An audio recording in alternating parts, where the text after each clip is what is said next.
Assalamualaikum warahmatullahi wabarakatuh.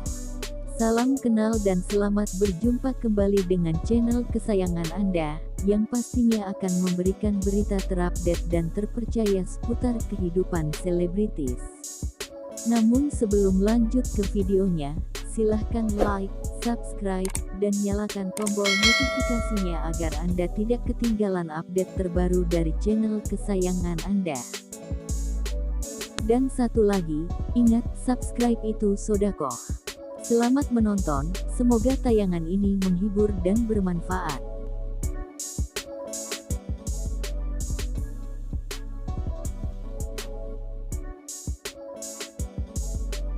Nah, pasangan selebritis yang gemar diperbincangkan di kalangan fans setianya adalah Lesti Kejora dan Rizky Bilar, yang akrab dipanggil dengan Lesti Bilar atau Leslar.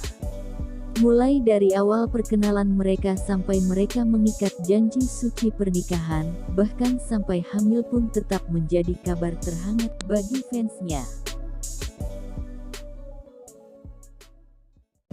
Baru-baru ini Atta Halilintar dan Aurel Hermansyah diketahui mengadakan acara 7 bulanan. Namun, sebelum Atta Halilintar dan Aurel Hermansyah menggelar acara 7 bulanan, Lesti Kejora dan Rizky Bilar ternyata sudah melakukannya lebih dahulu. Seperti yang kita ketahui, Atta Halilintar dan Aurel Hermansyah membuat acara 7 bulanan pada Sabtu tanggal 18 Desember tahun 2021 lalu. Sementara itu, Lesti Kejora dan Rizky Bilar tak menyebutkan kapan mereka menggelar acara 7 bulanan tersebut. Menurut Rizky Bilar dan Lesti Kejora, mereka mengadakan acara tersebut secara tertutup bersama keluarga. Tak seperti Atta dan Aurel yang digelar secara mewah hingga dibanjiri rekan artis, Lesti justru mengakui 7 bulanannya lebih sederhana.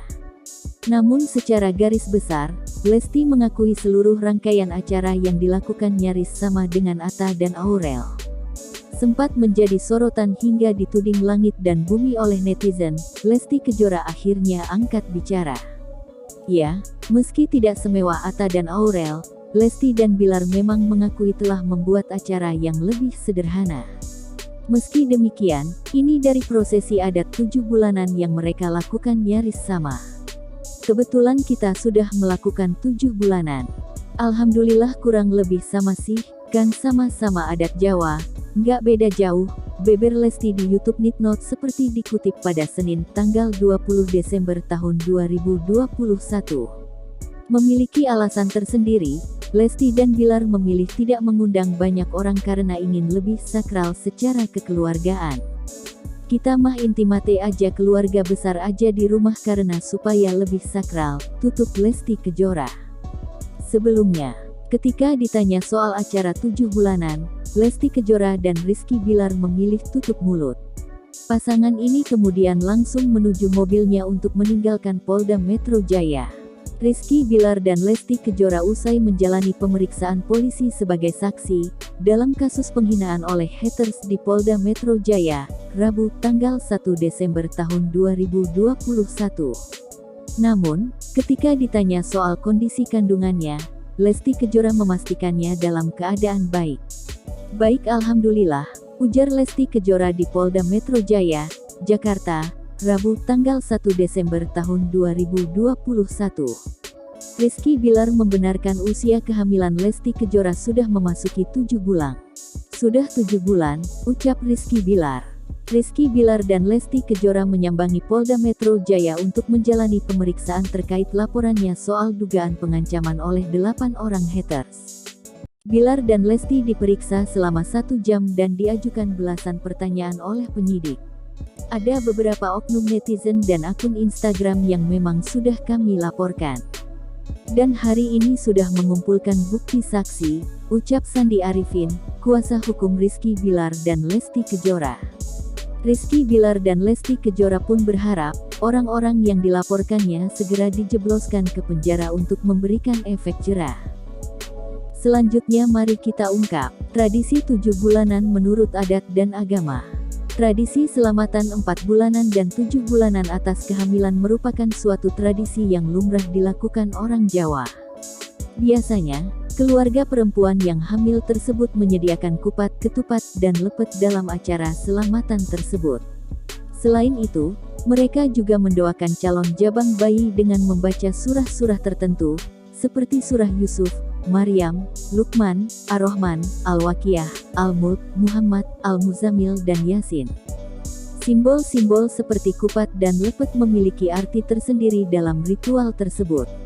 Kupat adalah akronim dari ngukuhaken perkara papat, mengukuhkan perkara empat, yaitu jodoh, rezeki, umur, dan nasib. Malaikat menentukan empat perkara tersebut di saat usia janin memasuki 120 hari dalam kandungan ibunya. Sementara itu, kata lepet itu sendiri merupakan akronim di lep, disimpan, dan pet, rapat, jadi lepet memiliki arti, disimpan dengan rapat-rapat.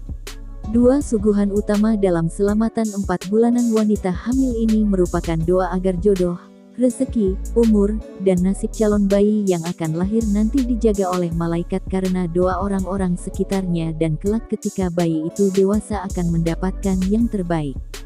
Setelah selamatan 4 bulanan, biasanya ada selamatan 7 bulanan.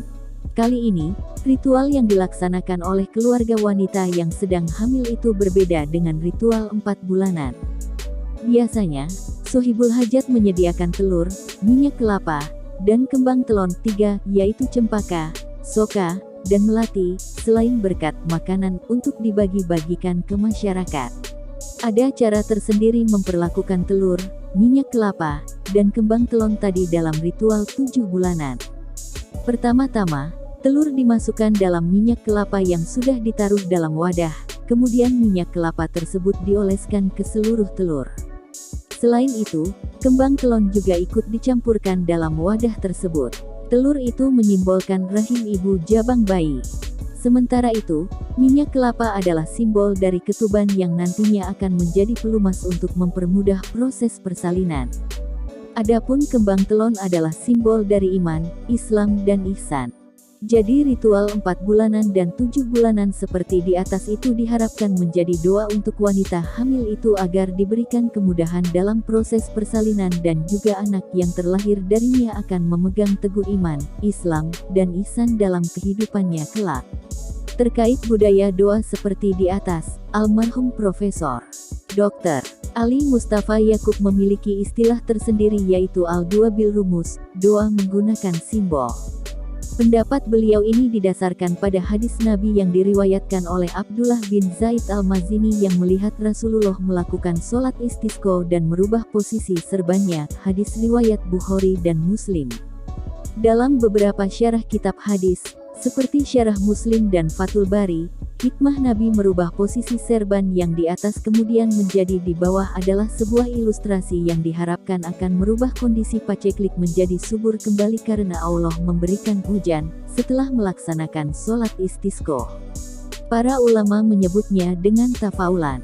Dalam beberapa kesempatan pengaji di pesantren Darus Sunnah yang dipimpinnya, Kiai alumni Tebu Ireng Jombang itu, sering menyampaikan kekeliruan orang-orang yang suka berteriak-teriak, membitahkan orang lain yang tidak sepaham dengannya dan menyerukan kembali ke Al-Quran dan hadis.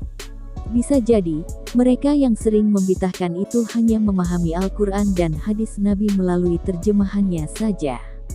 Padahal, terjemah-terjemah yang beredar di sekitar kita itu hanya untuk fasilitas mempermudah pemahaman saja, bukan untuk pegangan menyalahkan orang lain. Terkait fenomena ustaz yang sering membitahkan amaliyah sesama muslim, Prof. Dr. Ali Mustafa Yakub, menduga bahwa bitah menurut ustaz-ustaz model di atas itu suatu ibadah yang mereka tidak ketahui dalilnya. Jadi, semua amaliyah ibadah yang tidak mereka ketahui dalilnya dalam Al-Quran maupun hadis itulah bidah. Oleh karena itu, semua tradisi doa yang menggunakan simbol-simbol seperti di atas diajarkan oleh Nabi dalam hadisnya. Selain itu, gagasan al-dua bil rumus Kiai Ali Mustafa Yakub ini menitipkan pesan kepada kita bahwa berdakwah pada masyarakat hendaklah tidak mengabaikan nilai-nilai lokalitas masyarakat setempat. Apalagi dakwah kepada masyarakat awam dengan menggunakan simbolisasi doa seperti ini lebih mengena di hati masyarakat Jawa.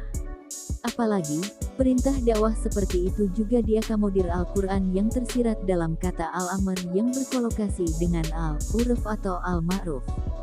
Di antara surah-surah itu adalah surah Al-A'raf 157 dan 199, surah Ali Imran 104 dan 110, surah At-Taubah 113 dan 114, surah Al-Hajj 41, surah Luqman 17. Al-Uruf sering digunakan dalam arti yang sama dengan Al-Ada. Al-Ada adalah suatu kebiasaan yang diterima oleh akal sehat masyarakat setempat dan tidak bertentangan dengan syariat. Karenanya, butuh kedewasaan memahami teks-teks agama agar lebih pas diterapkan di tengah-tengah masyarakat.